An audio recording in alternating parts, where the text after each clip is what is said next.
Confessions 9. But O God, my God, I now went through a period of suffering and humiliation. I was told that it was right and proper for me as a boy to pay attention to my teachers, so that I should do well at my study of grammar and get on in the world. This was the way to gain the respect of others and win for myself what passes for wealth in this world. So I was sent to school to learn to read. I was too small to understand what purpose it might serve, and yet, if I was idle at my studies, I was beaten for it, because beating was favoured by tradition. Countless boys, long since forgotten, had built up this stony path for us to tread, and we were made to pass along it, adding to the toil and sorrow of the sons of Adam. But we found that some men prayed to you, Lord, and we learned from them to do the same, thinking of you in the only way that we could understand, as some great person who could listen to us and help us, even though we could not see you, or hear you, or touch you. I was still a boy when I first began to pray to you, my help and my refuge. I used to prattle away to you, and though I was small, my devotion was great when I begged you not to let me be beaten at school.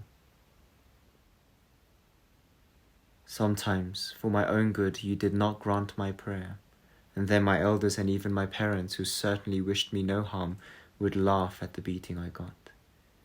And in those days, beatings were my one great bugbear. O Lord, throughout the world men beseech you to preserve them from the rack and the hook and various similar tortures which terrify them. Some people are merely callous, but if a man clings to you with great devotion, how can his piety inspire him to find it in his heart to make light of these tortures, when he loves those who dread them so fearfully? And yet this was how our parents scoffed at the torments which we boys suffered at the hands of our masters. For we feared the whip just as much as others fear the rack, and we, no less than they, begged you to preserve us from it. But we sinned by reading and writing and studying less than was expected of us. We lacked neither memory nor intelligence, because by your will, O Lord, we had as much of both as was sufficient for our years. But we enjoyed playing games and were punished for them by men who played games themselves. However, grown-up games are known as business, and even though boys' games are much the same, they are punished for them by their elders. No one pities either the boys or the men, though surely we deserved pity.